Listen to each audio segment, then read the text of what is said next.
오후의 시작 함께 하실래요? 안녕하세요. 세상의 모든 정보 아나운서 전주리입니다. 트럼프발 관세 전쟁으로 세계 각국의 대응이 분주한 가운데 이번 주 미국 워싱턴에서 한미 협상이 예정돼 있습니다. 한국과 미국 양국의 재무 통상 수장들이 동시에 참여하는 2+2 형태로 협의가 진행되는데요. 오는 24일 저녁 9시부터 시작되는 통상협의회에서 어떤 카드가 등장할지 잠시 뒤 경제포커스 시간에 이번 협의의 주요 쟁점과 전망을 짚어보겠습니다. 그리고 청취자 여러분들의 책장을 채워드리는 시간이죠. 이다의 북마크. 오늘은 봄에 읽기 좋은 책이라는 주제로 소개해드리고요. 또 한끼실록에서는 요즘 설탕이 해로워 다양한 대체 감미료를 찾으면서 원조 감미료인 꿀에 대한 관심도 커지고 있는데요. 관련 이야기 준비했으니까 궁금한 분들 계속해서 함께해 주세요. 저희 방송은 KBS 1라디오 유튜브 채널을 통해서도 실시간으로 시청 참여하실 수 있습니다. 많은 관심 부탁드리면서 KBS 세상의 모든 정보 지금 시작합니다.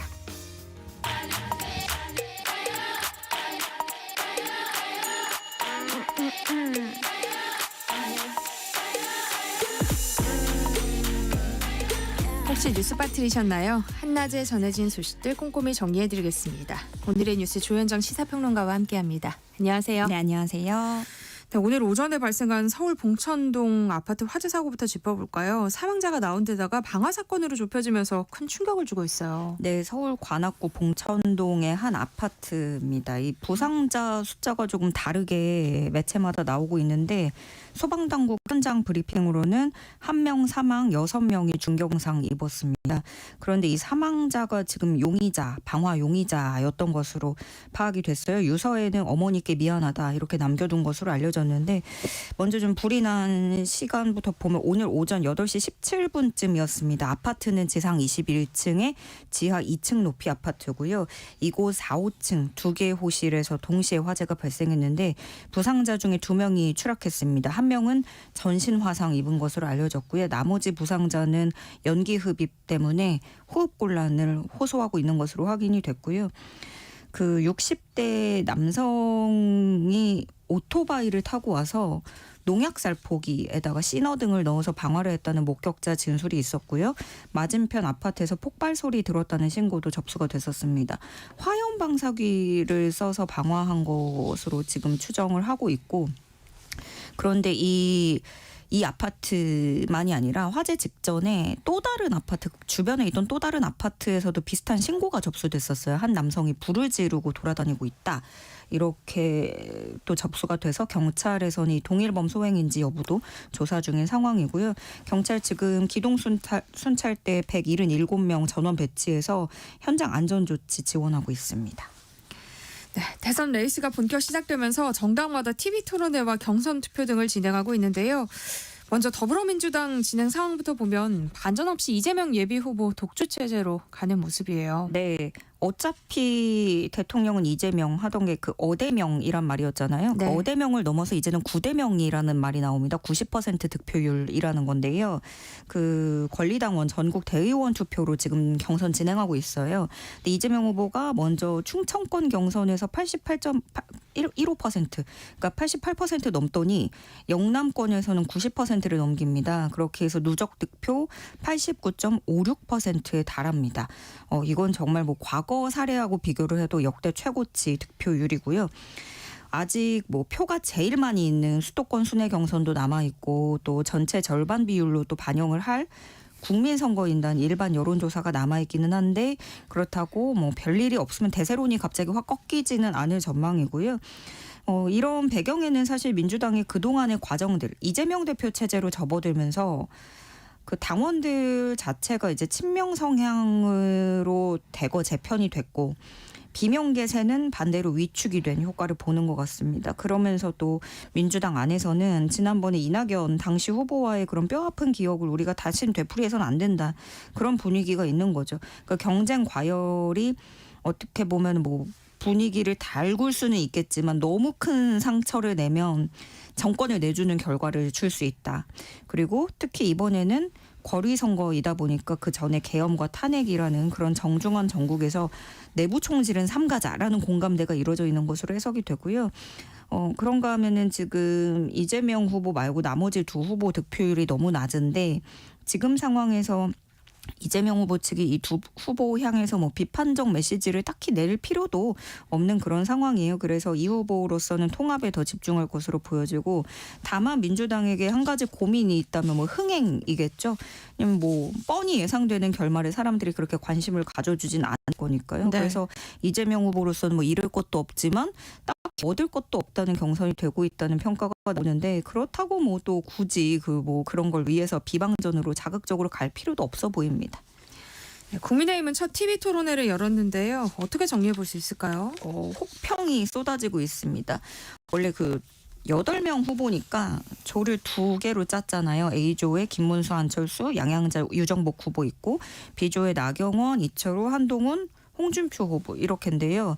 두 조 모두가 똑같은 건 그 비상계엄하고 윤 전 대통령 탄핵 놓고 책임 공방 벌이면서 비전하고 정책은 완전히 실종됐다라는 평이 주를 이루고 있고요. 애초에 사실 국민의힘은 이번에 대선에 참여하면서 윤 전 대통령하고의 관계 설정을 어떻게 하느냐, 이거는 또 뗄래야 뗄 수 없이 가져가야 됐던 중요한 부분이었는데, 그것보다도 비상계엄하고 파면당한 대통령을 배출한 정당이잖아요. 어쨌든가. 근데 거기에 대한 어떤 반성은 전혀 찾아볼 수가 없고, 특히나 토론회를 예능식으로 진행한다고 결정하면서 문매를 맞았습니다. 이거는 뭐 보수 매체고 그런 것과 상관없이 어디서든 지금 비판을 쏟아내고 있는데, 예능식 토론회라는 건 예를 들어서 이런 거예요. 그 밸런스 게임이라는 걸 하는데, 이 중에 하나만 골라서 다시 태어나야 한다면 1번 바퀴벌레로 태어나기, 2번 자동차 바퀴로 태어나기, 이렇게 이런 걸 고르는 거고, 그러다 보니까 당 내에서도 대선 주자들, 우리 당의 대선 주자들을 스스로 희화화하고 있다, 이런 비판이 나오고 있습니다. 네. 두 조 토론을 좀 보면 A조 토론은 상대적으로 그렇게 주목받진 못했고요. B조가 관심을 끌었는데, 그 윤 대통령하고 탄핵에 대해서 얘기를 하자면 나경원, 이철호, 홍준표, 그리고 그 반대로 한동훈, 이렇게 좀 대결하는 모양새였습니다. 그러니까 새 후보자는 조금 탄핵을 감싸는 그러니까 홍준표 후보는 비상계엄 해프닝이라고 표현을 했고, 나경원 후보는 한동훈 후보를 향해서 내란몰이 탄핵을 선동해서 이 지경을 만들었다. 그리고 이철우 후보도 대통령이 무슨 내란이냐, 이렇게 반발을 했는데, 그러면서 이제 한동훈 후보의 그런 배신자 프레임에 대해서도 얘기가 나왔거든요. 그러자 한동훈 후보는 국민을 배반하지 않기 위해서 계엄을 저지했다, 이렇게 반박을 했고요. 방금도 말씀드렸지만 탄핵 대통령 배출한 여당으로서 자성은 전혀 없는 상황에 예능식 진행이었고, 거기다가 이제 외모 지적이 나오면서 정점을 찍었습니다. 이게 왜 어떻게 얘기가 나온 거냐면, 홍준표 후보가 청년의 꿈이라는 플랫폼에서 자기한테 이거 토론을 나가서 이 얘기 꼭 해라, 뭐 꼭 물어보라, 이렇게 했다면서 그 질문들을, 시민들의 질문을 인용을 한 거예요. 근데 그 질문들이 뭐 키높이 구두를 왜 신냐는 질문이 있더라. 그래서 그 한동훈 후보는 거기다가 그런 질문을 하는 걸 보니 청년이 아닌 것 같다, 이렇게 응수를 했는데, 또 거기서 굴하지 않고 홍준표 후보가 생머리가 맞느냐, 보정속옷 입었느냐 하는 질문도 있었는데 유치해서 안 하겠다. 근데 안 한다고는 했지만 거론을 했잖아요. 그러다 보니까 이게 외모 지적의 이게 그런 수준에 대한 비판이 쏟아지고 있고요.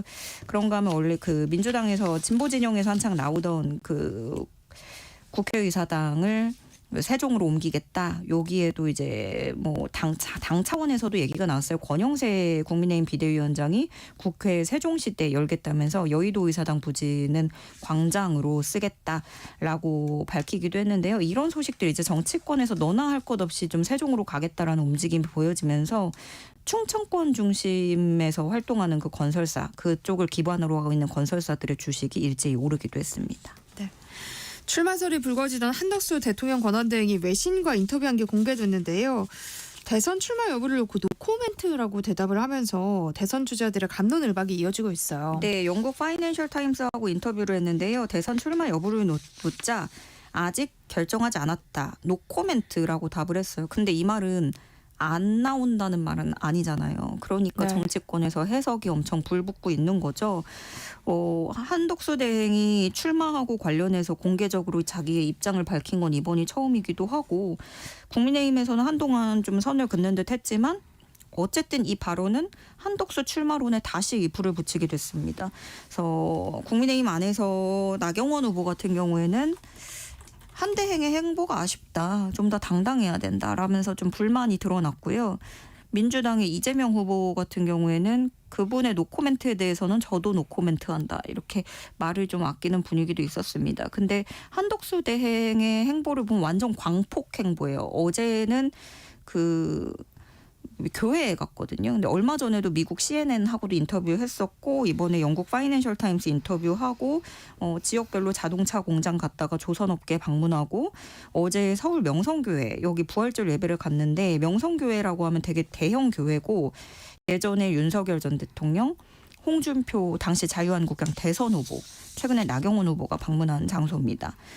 총리실은 뭐 확대 해석을 경계하고는 있는데 이게 정치적 메시지로 해석이 될 말이 붙을 수밖에 없는 그런 상황이고요. 네. 그리고 사실 한덕수 차출로는 윤석열 전 대통령 그러니까 윤심이 작용한 거 아니냐라는 시나리오 그런 얘기들도 불거지고 있는데 그런 거죠. 사실상 국민의힘 주자가 대통령 되기를 윤 전 대통령은 원하지 않는 것이다. 그래서 한덕수로 통합한다. 뭐 이런 시나리오를 쓴다라는 얘기가 나오는 건데요.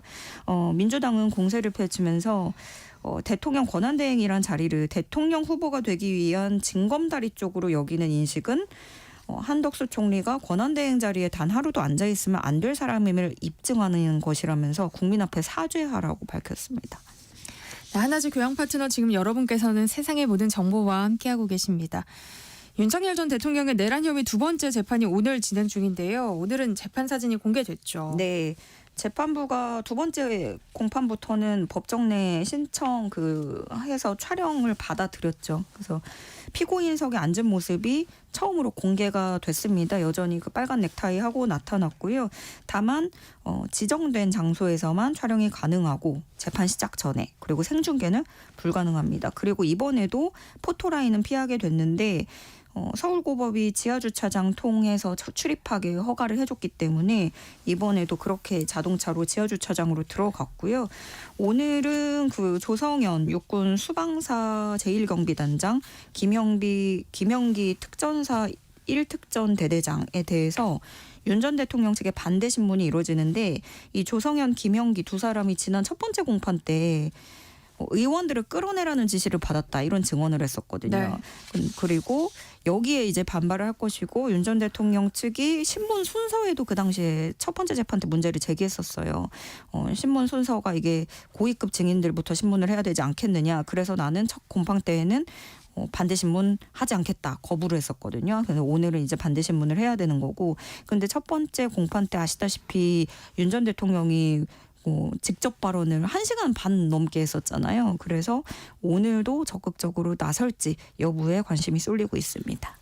네, 윤 전 대통령이 탄핵심판 변호인단과 만나 식사한 사진도 공개됐어요. 네, 그 김계리 변호사가 식사하고 셋이 찍은 사진 직접 올렸어요. 그리고 그 사진 올리면서 글을 뭐라고 썼냐면 내 손으로 뽑은 나의 첫 대통령 윤버지 이렇게 했어요. 윤석열 아버지 이거를 줄여서 윤버지 이렇게 한 건데 사진에는 김계리 변호사, 윤석열 전 대통령, 배의철 변호사 이 순서대로 윤 전 대통령이 가운데에 앉아있는 그런 모습이죠. 그리고 김계리, 배의철 이 두 변호사는 며칠 전에 그 윤어게인 윤석열 신당 창당을 추진하면서 기자들도 단톡방에 모았다가 반발을 사면서 5시간 만에 보류를 했던 그런 변호사입니다. 이 사진 촬영한 시점과 장소는 공개되지 않았는데 그 신당 창당으로 한번 그 에피소드가 있고 나서 3일 만에 이렇게 딱 이 멤버들이 식사하고 사진이 공개됐으니까 신당 창당도 사실 윤 전 대통령의 의중이 반영된 거 아니냐라는 해석이 나오는데 왜냐하면 사실 그렇잖아요. 윤석열 신당이라는 이름 세 글자가 붙을 거면 그 당사자의 어떤 동의라든가 이런 게 전혀 없이 이게 가능하겠느냐 이렇게 보는 시선들이 있는 거고 이 자리에서 윤석열 전 대통령은 청년들의 순수한 정치 운동의 아버지처럼 함께하겠다라고 했다고 전해집니다. 그래서 국민의힘 한 의원은 다 같이 죽자는 거냐 이렇게 토로했다고 해요. 그리고 조선일보 사설에서는 파면당에 재판 중인 전직 대통령을 대선판에 끌어들여서 어쩌자는 것이냐 이런 한탄 섞인 말이 나왔고요. 서울신문에서는 국민의힘이 경선 분위기를 띄우기 위해 안간힘을 쓰고 있으나 우려했던 윤 전 대통령의 비협조가 현실이 됐다. 이렇게 분석을 했습니다.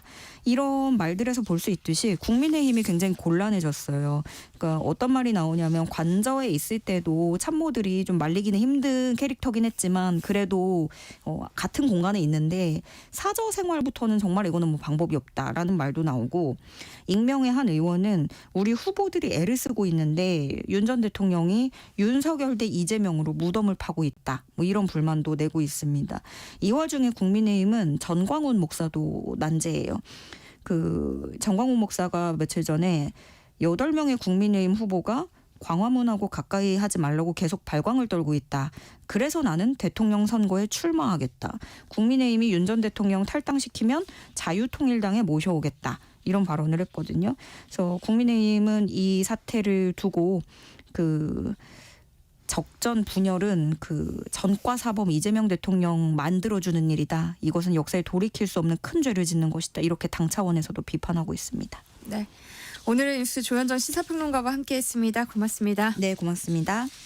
KBS 1라디오 세상의 모든 정보 함께하고 계신 지금 시각은 12시 36분입니다. 이 시각 교통정보 알아봅니다. 점심시간에 접어들면서 오전 정체는 빠르게 풀려가고 있습니다. 오전 내내 도로 위로는 화창해진 날씨에 작업하는 곳들이 많았는데요. 중부 내륙고속도로 창원 쪽으로는 여주분기점에서 감곡 사이로 지나는 차량들이 많고요. 더 가서 문경세제 터널 일대로는 작업을 하고 있어서 차량들 서행합니다. 청주 영덕고속도로 영덕 쪽으로 문의 2터널 부근 1차로에서는 고장난 차를 처리하고 있어서 부근 3km 구간에서 더딘 흐름 이어지고 있습니다. 수도권 제1순환고속도로 판교에서 일산 쪽으로 판교 분기점 부근 4, 5차로에서도 고장난 차를 처리하고 있고요. 반대 일산에서 판교 쪽으로 소래터널 부근 3차로에서는 낙하물을 처리하고 있습니다. 이 때문에 서운 분기점부터 속도 줄여 지납니다. 영동고속도로 인천 쪽으로 동수원 부근 3, 4, 5차로에서도 낙하물을 처리하고 있습니다. 그 밖에 서울 양양고속도로에서는 양양 쪽으로 서종에서 설악 사이로 정체 시작됐습니다. KBS 교통정보센터에서 김민희였습니다.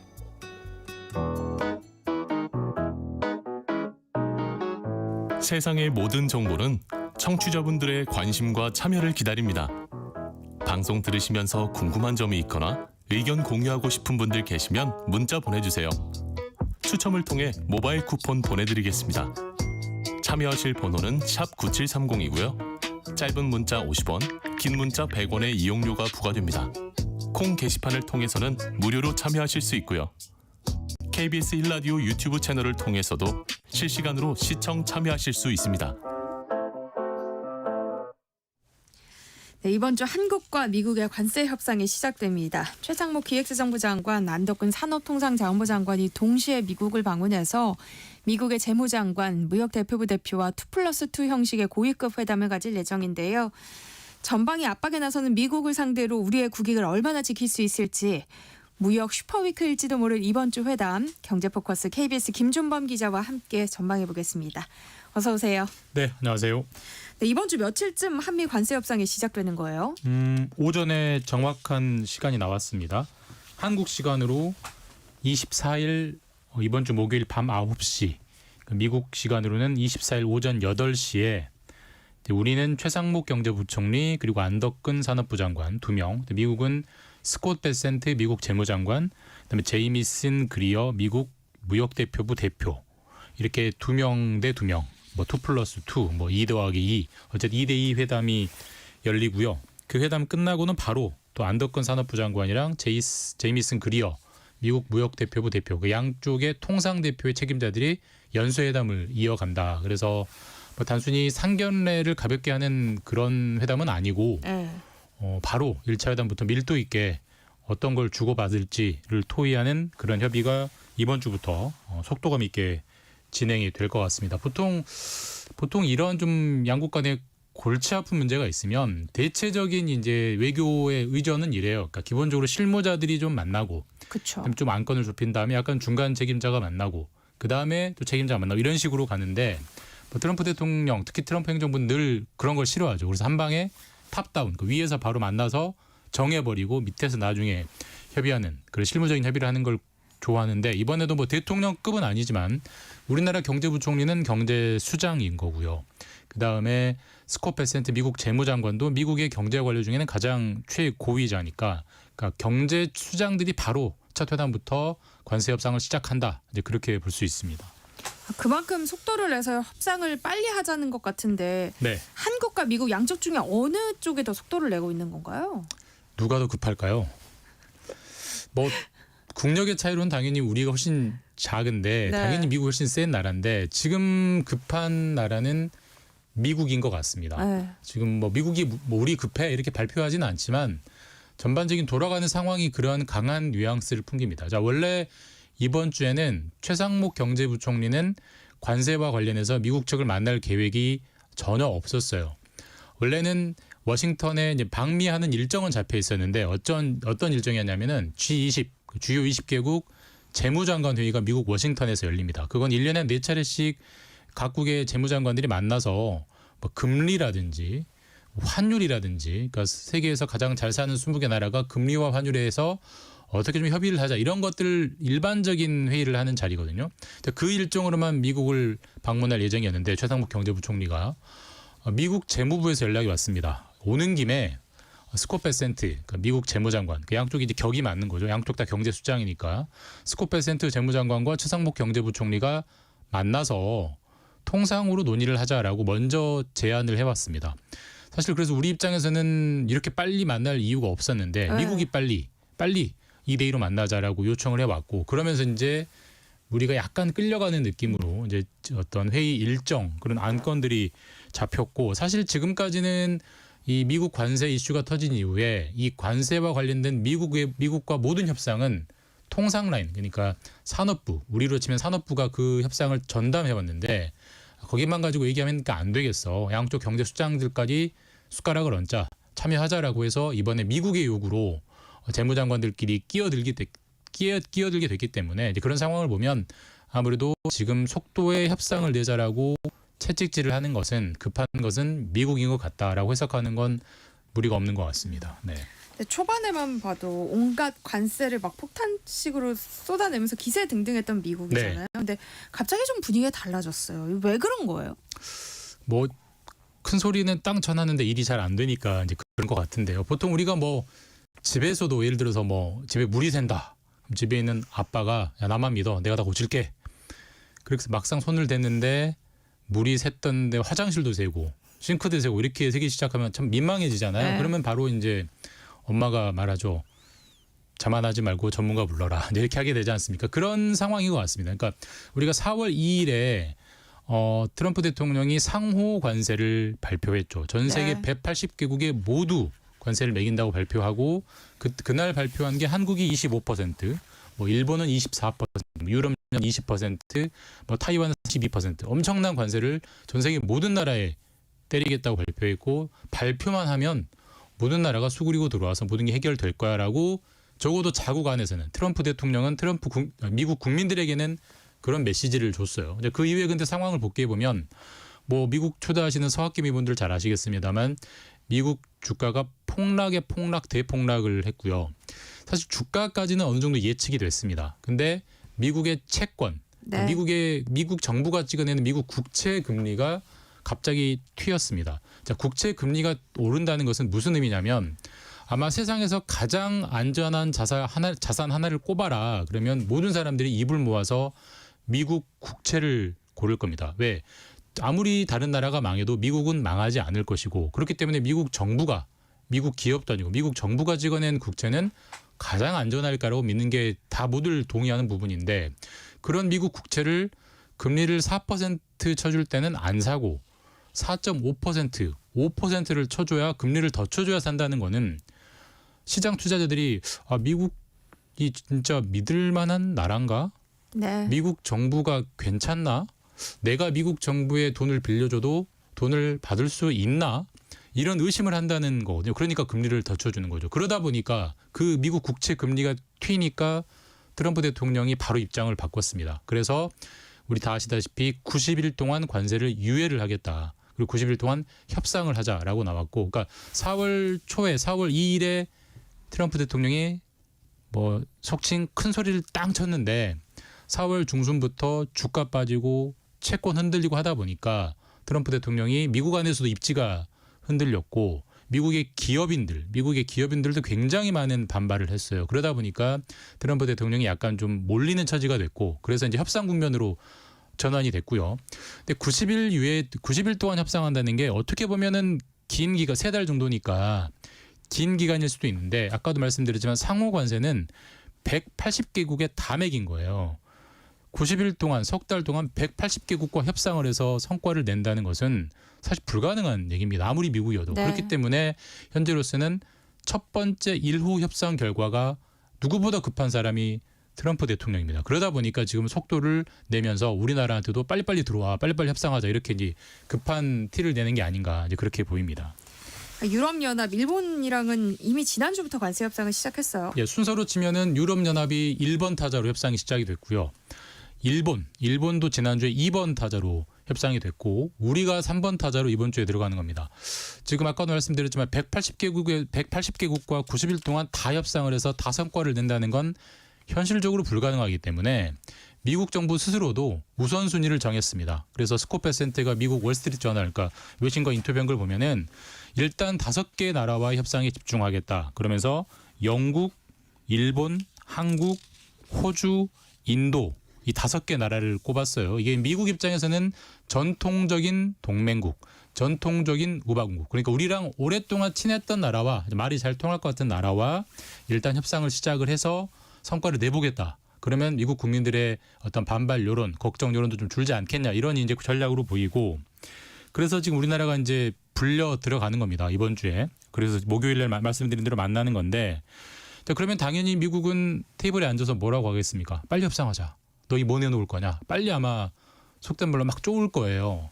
근데 우리는 당연히 그럴 때는 어떻게 해야 되겠습니까? 빨리빨리 가면은 미국에 끌려가는 거고 당연히 최대한 천천히 상대방이 급할 때는 네. 최대한 천천히 하는 게 트럼프 대통령이 좋아하는 협상의 기술이죠. 그래서 실제로 아까 미국이 5개 우선 협상 대상으로 꼽은 5개 영국, 한국, 일본, 호주, 인도 전부 다 눈치 싸움합니다. 내가 1번 타자는 안 돼야지. 내가 1번 협상은 안 해야지라고 계속 좀 시간 끌기를 하고 있고 실제로 지난주에 최상목 경제부총리도 국회에 나와서 이렇게 말을 했어요. 미국과의 관세 협상 부분은 절대로 서두르지 않겠습니다.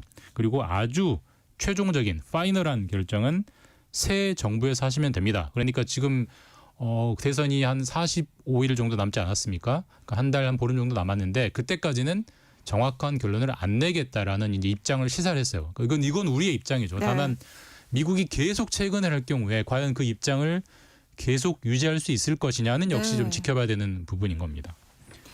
그럼 이번 주 우리나라와 협상할 때도 트럼프 대통령이 갑자기 개입할 가능성도 있겠어요. 그러니까 분명히 지금 2+2 그러니까 양쪽 수장은 최상목 경제부총리고 미국의 스콧 베센트 회담이라고 예보를 하고 만나는데 지난주에 일본이 어떤 일을 겪었냐면 마찬가지로 일본도 장관급 회담으로 협상이 시작이 됐어요. 그래서 일본의 협상단이 비행기 오른 다음에 미국으로 가고 있는데 트럼프 대통령이 SNS에 딱 글을 올립니다. 원래 그분은 모든 걸 SNS로 발표하잖아요. 나도 협상에 참여할래 라고 해서 일본의 장관과 미국의 대통령이 만나는 협상이 시작이 됐고 네. 그 미국 대통령 집무실, 백악관 집무실로 불러서 뭐 좋게 말하면 굉장히 환대를 해주는 거고요. 장관을 미국 대통령이 만나줬으니까 나쁘게 말하면은 엄청나게 압박을 하는 거죠. 네. 너 이대로 이렇게 천천히 할 거야? 재미없어?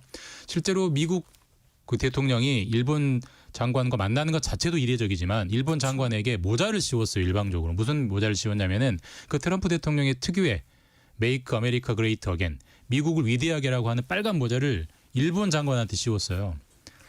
그러니까 굉장한 결례인데 어떻게 보면은 뭐 트럼프 대통령은 이제 그게 되는 스타일이죠. 네. 일본이 그렇게 속된 말로 당했기 때문에 우리도 마찬가지로 분명히 부총리가 갔는데 트럼프 대통령이 나와서 또 뭐 메이크 아메리카 그레이트 어게인 모자 씌우고 사진 찍을 수도 있거든요. 그래서 우리 정부도 지금 거기에 대비하고 있다라고 발표는 하는데 네. 미국 대통령이 그렇게 세게 나왔을 때 우리가 어떻게 과연 응수할 수 있을 것이냐, 과연 거기 뾰족한 수가 있을 것이냐, 대응책이 뭘까 이런 솔직히 좀 불안한 대목은 여전히 남아 있는 게 사실입니다. 근데 미국이 계속 언급하고 있는 그 알래스카 LNG 사업에 참여하라고 강하게 압박해올 가능성도 있지 않아요? 뭐 거의 확실해 보입니다. 네. 지금 트럼프 대통령은 이제 이달 4일에 한독수 우리 권한대행과 전화 통화를 한번 했었죠. 전화 통화를 할 때 패키지 딜을 하겠다라고 했어요. 패키지 딜이라는 것은 뭐 과제가 1번부터 10번까지라면 1번 협상하고 합의하고 2번 협상하고 합의하고 이런 식이 아니고 네. 1번부터 10번까지 통으로 한꺼번에 협상해서 한꺼번으로 주고받기를 하자. 그러니까 빨리 하자는 거거든요. 그 패키지 딜을 할 때 사실 온갖 게 들어올 수 있어요. 당연히 뭐 관세니까 왜 한국은 미국을 상대로 그렇게 흑자를 많이 봐라는 관세의 전통적인 본질적인 문제도 건드리겠지만 뭐 주한미군 방위비 한국 너희가 돈 더 내야지. 그리고 또 하나 들어올 수 있는 게 알래스카 LNG 그걸 한국 너희가 좀 사가라라고 분명히 요구할 수 있을 것 같고 사실 우리나라 입장에서는 LNG는 당연히 우리는 기름 한 방울 안 나오는 나라이기 때문에 수입을 하죠. 대부분 중동에서 수입을 하고 있고요. 우리 입장에서 뭐 미국 LNG를 쓰나 중동 LNG를 쓰나 어차피 잘 불에 타기만 하면 상관은 없어요. 그래서 사오는 것 자체는 어떻게 보면 수입선 다변화라는 측면에서는 어떻게 보면 긍정적일 수도 있습니다. 근데 문제는 알래스카 LNG는 지금 준비가 하나도 안 돼 있어요. 알래스카 LNG는 우리 알래스카 지도를 한번 생각해 보시면 태평양 쪽도 있지만 북극해랑도 바다가 맞닿아 있잖아요. 북극해 쪽에 알래스카 LNG 유전이 가스전이 있습니다. 거기서 캐서 그거를 1,300km 가스관을 깔아서 태평양 바다 쪽으로 끌어오고 그거를 배를 대서 실어 가야 되는데 가스전도 안 파져 있고 가스관도 당연히 없습니다. 트럼프 대통령은 그것을 그 가스관을 다 까는 돈을 한국, 일본, 타이완, 대만 너희가 돈 내고 깔아서 사가라라는 네. 거예요. 우리 입장에서는 좀 황당하죠. 나는 과자를 사고 싶은데 내가 편의점을 지어서 사가라라는 얘기니까. 근데 트럼프 대통령이 지난주 미국 의회 연설을 하면서 미국, 일본, 한국 등이 수조 달러를 알래스카 LNG에 투자하기로 했다라고 일방적으로 발표를 했어요. 우리는 그런 합의를 한 적이 없는데 네. 수조 원이 아니고 수조 달러입니다. 수조 달러면은 우리 돈으로 뭐 대략 한 6천조, 7천조 원이 될 수 있습니다. 우리나라 1년 예산이 700조 원이 안 되는데 사실 말도 안 되는 압박을 해오고 있는 건데 어쨌든 그 이미 뱉어놓은 말의 수위로 볼 때 이번에 2+2 협상에 트럼프 대통령 본인이 끼어들든 혹은 뭐 최소한 베센트 장관을 시켜서든 알래스카 LNG까지 분명히 협상 테이블에 올라올 가능성이 굉장히 높다라고 보는 게 대체적입니다. 어쨌거나 이번 주 2+2 협상에서 어떤 식으로든 협상 의제나 속도에 가닥은 잡힐 텐데요. 근데 이게 국내 조기 대선 국면과 겹치면서 좀 논란이 될 여지가 있어요. 그러니까 이제 결국은 협상 속도가 문제인데 협상을 할 수밖에 없다는 것은 명징한 사실이고요. 다만 이제 이거를 상반기 중에 합의를 할 것이냐, 하반기로 미룰 것이냐. 당연히 미국은 아까도 말씀드렸지만 상황이 급하기 때문에 트럼프 행정부의 정치적 입지 때문에 빨리 하고 싶지만 지금 우리는 일본, 뭐 인도, 영국, 호주 이런 다른 나라와 달리 지금 대통령이 비어 있잖아요. 네. 우리는 지금 최고 책임자가 비어 있는 상황에서 뭐 합의가 조금만 내주고 합의가 된다면 다행이겠지만 트럼프 대통령이 그럴 리가 없잖아요. 굉장히 많은 것을 내놓으라고 할 텐데 만약에 너무 많은 것을 내놓은 합의가 돼버리거나 합의가 임박하면 당연히 국내에서 논란이 되겠죠. 왜? 권한대행이 그렇게까지 해도 되느냐. 그 정도의 큰 결정은 새 정부가 출범해야 되고 결정해야 되는 거 아니냐 이런 논란이 나올 수밖에 없어서 네. 결국 타임 스케줄로 보면은 미국은 계속 채찍을 속도를 내라고 아마 계속 채근을 할 것이고 네. 하나가 아니라 3개, 5개를 내놓으라고 계속 요구를 할 텐데 우리가 워낙 미국이 세니까 이제 끌려는 가겠지만 너무 많이 끌려가 버리면은 이게 조기 대선과 맞물리면서 너희가 뭔데 지금 결정을 하느냐라는 논란이 될 수 있고 특히 네. 민주당 등 야권에서는 굉장히 거기에 대해서 집중적으로 공략할 가능성이 있는 거죠. 세상의 모든 지식 월요일 경제 포커스 오늘은 여기까지 하겠습니다. 김준범 KBS 기자와 함께했습니다. 고맙습니다. 감사합니다. 세상의 모든 정보 1부 순서 여기서 마무리하고요. 저는 잠시 후 2부에 돌아올게요.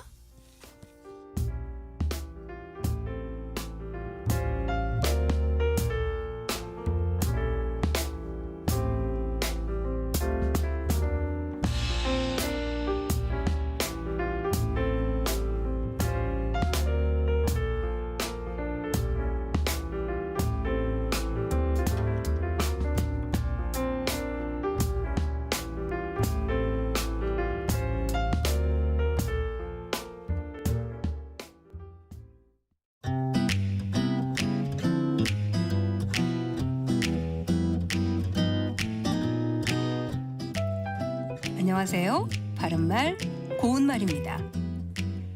사람으로서 지니고 있는 품성이나 인격을 됨됨이라고 합니다. 어떤 사람과 몇 마디 말을 주고받으면 어느 정도 그 사람의 됨됨이를 알 수 있는데요. 아무리 지식이 많거나 외모가 뛰어나다 해도 됨됨이가 바르지 못한 사람이라면 가까이 하기가 꺼려지지요. 사람의 됨됨이와 도량을 아울러 이르는 표현으로 제주 제자에 그릇 기자를 쓰는 재기라는 말도 있는데요. 이 표현에는 재주가 있어서 인재가 될 만한 인품 또는 그런 사람이란 뜻도 있습니다. 사람의 됨됨이와 관련된 우리말 형용사로 드레지다라는 말이 있습니다. 이것은 사람의 됨됨이가 가볍지 않고 점잖아서 무게가 있다라는 뜻인데요. 예를 들어 그는 철없는 또래 친구들과 달리 몸가짐이 매우 드레져 보였다. 이렇게 말할 수 있습니다. 이와 관련된 것으로 드레질이란 표현도 있습니다. 이는 사람의 됨됨이를 떠보는 일을 뜻하고 그 사람이 어떻게 나오는지 드레질을 한번 해봅시다. 와 같이 쓸 수가 있습니다. 참고로 사람의 됨됨이가 고약해 온갖 나쁜 점은 다 갖추고 있다는 뜻을 가진 백악굽이라는 한자 성어를 함께 알아두셔도 좋겠습니다. 지금까지 바른말 고운말 아나운서 국혜정이었습니다.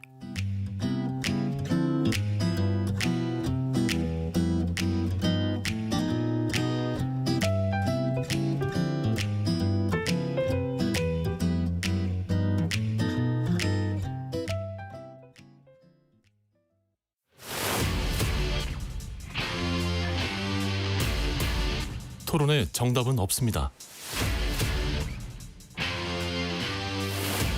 토론이 세상을 바꿀 수도 없습니다. 하지만 질문은 새로운 세상을 만들 수 있습니다. 질문으로 올바른 세상을 만드는 첫걸음. 평일 저녁 7시 20분 KBS 열린 토론.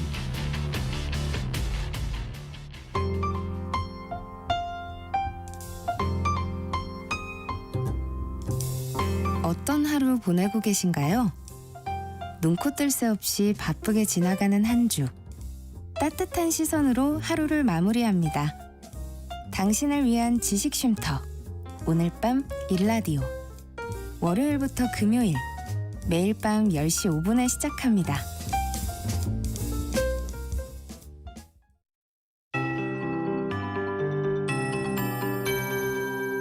KBS 58분 날씨. 따뜻한 남서풍이 불어오는 데다가 강한 볕이 공기를 데우면서 내일은 초여름 더위가 나타나고 있습니다. 오늘 예상 낮 최고 기온이 서울과 대전 26도, 전주 27도, 대구 25도, 제주 23도, 부산 19도 등으로 서울 등 일부 지역은 올봄 들어 가장 높겠습니다. 하지만 해가 지면 빠르게 쌀쌀해져서 큰 일교차를 주의하셔야겠습니다. 내일은 전국에 비가 내리고 바람이 강하게 불면서 서울의 낮 기온 18도, 대구 20도 등에 머물며 고온 현상이 누그러질 전망입니다. 오늘은 전국이 대체로 맑겠지만 제주도는 흐리겠고요. 오늘 늦은 밤에 제주도부터 비가 내리기 시작해 내일 오전에 전국으로 확대되겠습니다. 예상 강수량은 중부지방과 전북, 경북은 10에서 40mm, 경남과 전남은 최고 60mm, 제주도는 곳에 따라 120mm가 넘는 많은 비가 내리겠고 벼락과 돌풍도 동반되겠습니다. 비는 내일 밤에 대부분 그칠 것으로 예상됩니다. 한편 오늘 자외선 지수가 높겠고요. 호흡기와 눈에 해로운 오존 농도도 나쁨 단계까지 오르는 곳이 많아 주의하셔야겠습니다. 현재 서울의 기온은 24.6도, 습도는 52%입니다. 송소진입니다.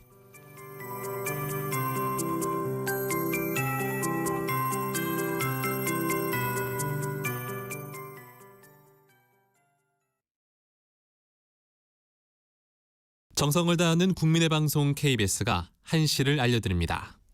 AM 711kHz, FM 97.3MHz, KBS 1라디오입니다. HLKA.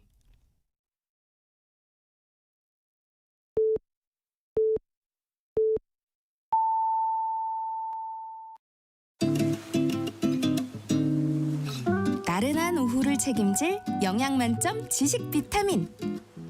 세상의 모든 정보.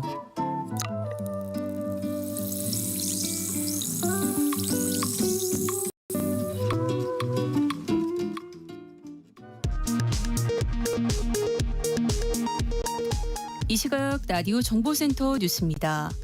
12.3 비상계엄 사태와 관련해 내란 우두머리 혐의로 재판에 넘겨진 윤석열 전 대통령이 법정 피고인석에 앉은 모습이 오늘 오전 2차 공판에서 언론에 처음으로 공개됐습니다.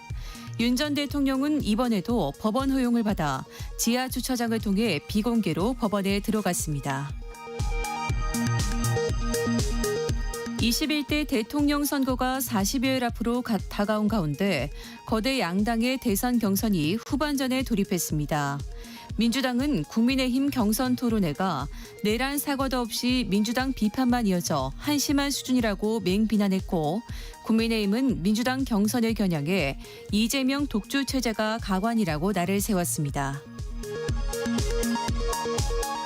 조국혁신당 의원들이 윤석열 전 대통령을 공직선거법상 허위사실 공표죄로 국가수사본부에 고발했습니다. 미국발 관세 문제를 논의할 한미 양국 간 고위급 통상협의가 오는 24일 미국 워싱턴에서 열립니다. 야당에서 졸속 협상 우려가 잇따랐습니다.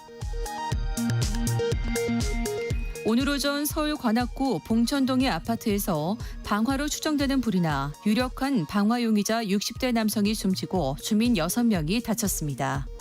지금까지 라디오 정보센터 뉴스 정한나였습니다.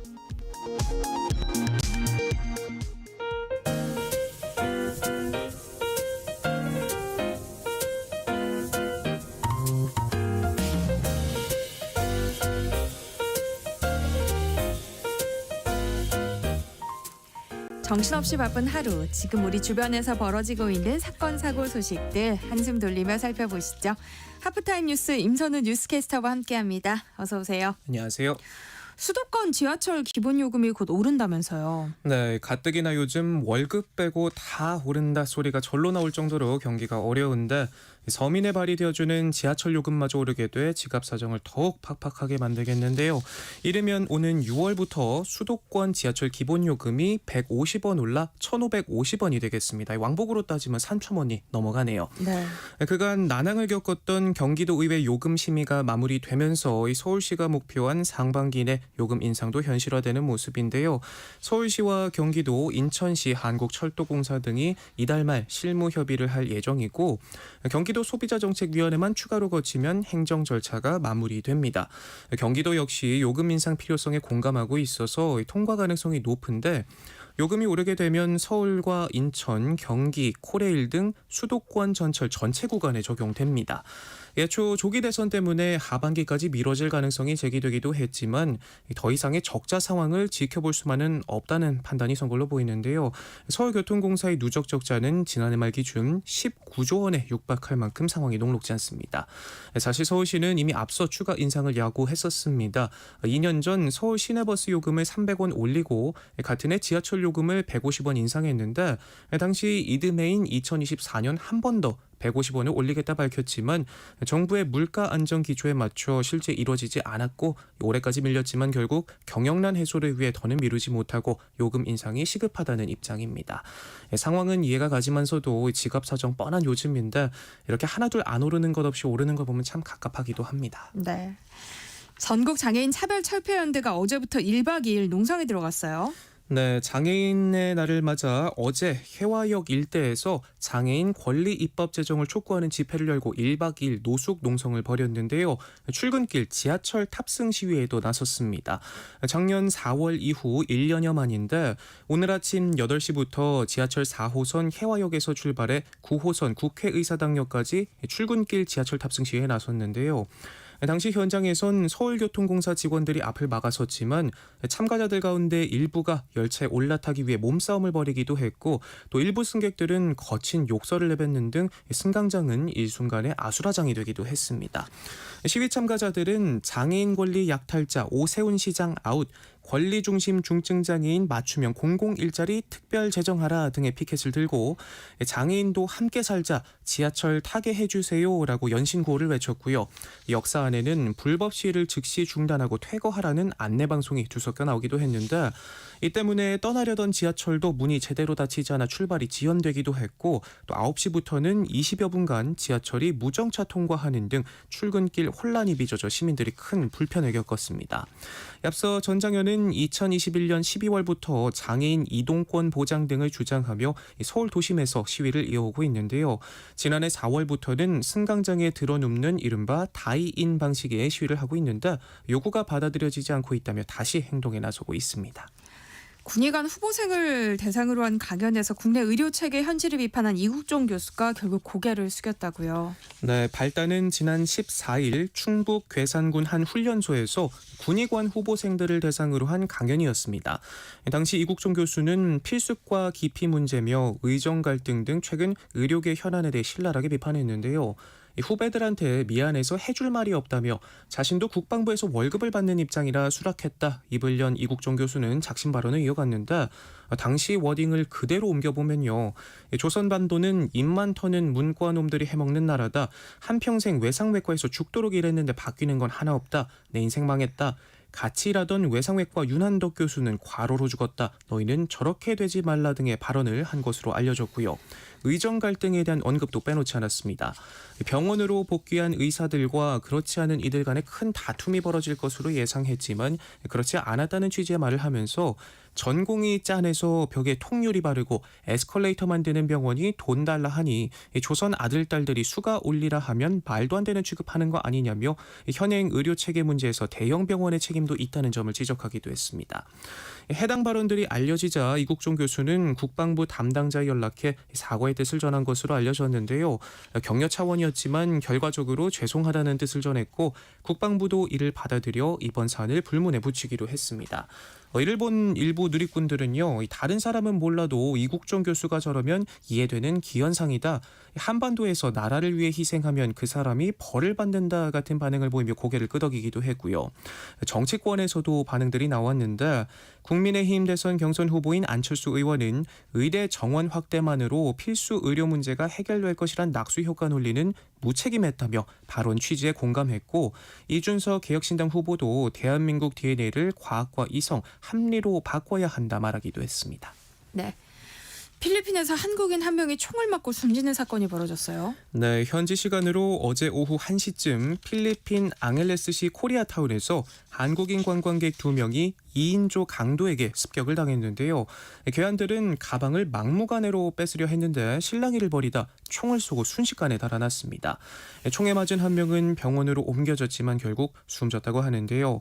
대낮 거리 항복항에서 발생한 총격 사망 사건에 필리핀 교민사회도 발칵 뒤집혔습니다.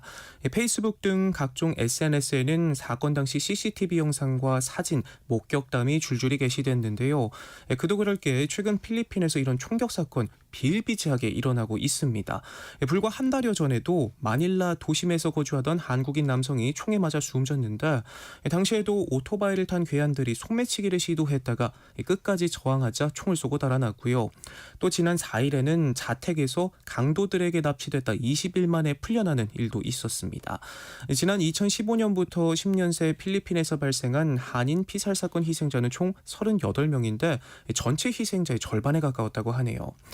필리핀은 다음 달 총선을 앞두고 정치적 갈등이 깊어지면서 현재 치안이 몹시 불안정한 상황이라고 하는데 대사관은 긴급 안전 공지를 내고 주요 강력 사건들이 교민 밀집 지역이나 밤 늦은 시간에만 한정돼 발생하는 것이 아닌 상황인 만큼 안전에 각별한 주의가 필요하다 강조하고 있습니다.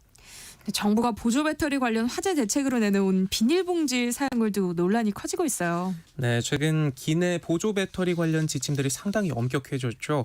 이런 가운데 정부는 배터리 화재 대책으로 비닐봉지를 사용하라 지시했는데 이게 화재를 막는 데 도움이 되느냐, 연휴 기간 출국 대란 우려만 키운다는 불만이 많습니다. 국토교통부는 최근 한국공항공사와 인천공항공사에 보조 배터리 기내 반입 관련 지침을 공문을 보냈는데 여기엔 보안 검색 시 배터리를 꺼내 바구니에 넣으라고 안내한 뒤 필요한 승객에게 비닐봉지를 제공하라는 내용이 담겼습니다. 이를 두고 공사 안팎에선 전형적인 보여주기식 정책이라는 비판이 나오고 있는데요. 여객 관계자들은 승객이 보안 검색 때 비닐봉지에 배터리를 담는다 하더라도 검색하고 이동하면서 빼는 경우가 많아 효과가 거의 없다 말하고요. 또 가뜩이나 보안 검색 때 줄도 길어 승객들 불만이 많은데 검색 시간만 더 늘린다. 다른 나라에서도 이런 절차는 없다 지적하고 있습니다. 또 비닐봉지가 화재 예방에 도움이 안 된다는 지적도 보이는데요. 정부가 지난 1월 에어부산 사고 이후 기내 화재를 막기 위한 대책 중 하나로 발표했지만 봉지에 넣어봤자 내부 합선은 막지도 못하고 또 요즘 나오는 배터리 대부분은 애초에 외부 합선을 차단하는 구조로 만들어졌기 때문에 굳이 또 봉지에 담을 필요가 없다는 의견이 많습니다. 여기에 비용과 넘쳐나는 쓰레기도 문제로 꼽히는데 장당 25원 정도로만 계산해봐도요 엄청납니다. 인천공항 국제선 이용객은 연간 7천만 명 정도가 되는데 10명 중 서너 명이 보조 배터리를 들고 탄다 치면 비닐봉지 값만으로 연간 4억 원가량이 들어가는 셈이라 네. 돈은 돈대로 나가고 피해는 막지 못한 채 늘어지는 줄에 승객 불만만 키운다는 지적이 많이 보입니다.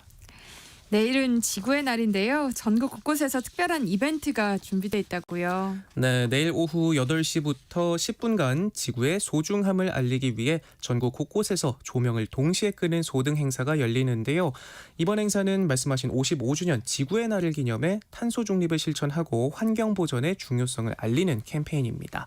서울과 과천, 세종, 정부청사 등 공공기관을 비롯해서 롯데호텔과 포스코타워 같은 기업 건물들, 또 수원 화성행궁, 송도 센트럴파크, 부산 광안대교 같은 지역 상징물도 참여하고요. 전국 공동주택들도 함께합니다. 지구의 날은 1970년 지구 환경오염의 심각성을 알리기 위해 제정된 세계적인 기념일이고요. 우리나라는 2009년부터 기후변화 주간을 운영하면서 전국적인 소등 캠페인과 함께 다양한 홍보 활동을 펼쳐오고 있습니다. 환경부는 내일부터 오는 25일까지를 기후변화 주간으로 정했는데요. 올해 주제는 해보자고 기후행동, 가보자고 적응생활이라고 합니다. 일상 속 꾸준한 탄소 중립 생활 실천을 통해서 지구를 지키자는 의미를 담고 있는데요. 내일 오전 강서구 코엑스 마곡에서 열리는 개막식을 시작으로 앞서 소개해드린 전국 동시 소등 행사와 산업계 기후위기 적응 간담회를 비롯해서 서울역에서는 기후변화 주간 특별 전시가 열리는 등 국민과 함께하는 다양한 행사와 홍보 활동이 펼쳐집니다. 한동안 저희 하프타임 뉴스 코너에서도 배추값이 금값이다, 바닷물이 뜨거워져 물고기들이 다 말라 죽어 씨가 말랐다, 생선값이 비싸도 너무 비싸다 이런 소식들 종종 전해드렸었는데 네. 이제 기후위기는 먼 얘기가 아닌 우리 일상에 그대로 녹아들고 있습니다. 이 나 하나쯤이야 하는 생각보다 나부터라는 마음가짐으로 한 번 더 관심 갖고 지켜보면 배추값 걱정 없이 김장할 수 있는 날이 또 금세 찾아오지 않을까 싶습니다. 네. 배우 윤여정 씨가 첫째 아들의 커밍아웃 사실을 처음으로 공개했어요. 네, 할리우드 신작 영화 개봉을 앞두고 지난 주말 해외 매체와의 인터뷰를 가졌는데 이 자리에서 첫째 아들이 동성애자라고 밝혔습니다. 윤여정 씨는 영화에서 동성애자인 한국계 남자 주인공의 할머니 역할을 맡아 열연했는데요. 출연 배경을 설명하면서 자신의 아들을 언급했습니다. 자신의 개인적인 삶이 영화와 매우 밀접하게 관련돼 있다면서 큰아들이 동성애자여서 이 아들과 겪은 경험을 이 영화에 공유했다라고 말했는데요. 뉴욕이 동성혼을 합법화했을 때 뉴욕에 가서 아들의 결혼식을 열었다며 지금은 아들의 동성 배우자인 사위를 아들보다도 더 사랑한다고 농담을 건네기도 했고요. 그러면서 한국에 돌아갔을 때 어떤 반응이 있을진 모르겠지만 한국이 마음을 열기를 바란다라고 덧붙이기도 했습니다. 이를 본 많은 누리꾼들은 용기 있는 멋진 고백이다, 가족 모두 행복하시길 같은 응원의 메시지를 남기기도 했습니다. 네. 지금까지 임선우 뉴스캐스터와 함께했습니다. 고맙습니다. 고맙습니다. 저희 노래 한 곡 듣고 갈게요. 오는 25일까지 내한 공연을 이어가는 콜드플레이의 노래 준비했습니다. 비바라 비다 듣고 저는 이다의 북마크 코너로 돌아올게요. 내일 점심 메뉴 추천. 귀로 듣는 푸짐한 지식 한 상 어떠세요? 세상의 모든 정보. 아나운서 전주리입니다.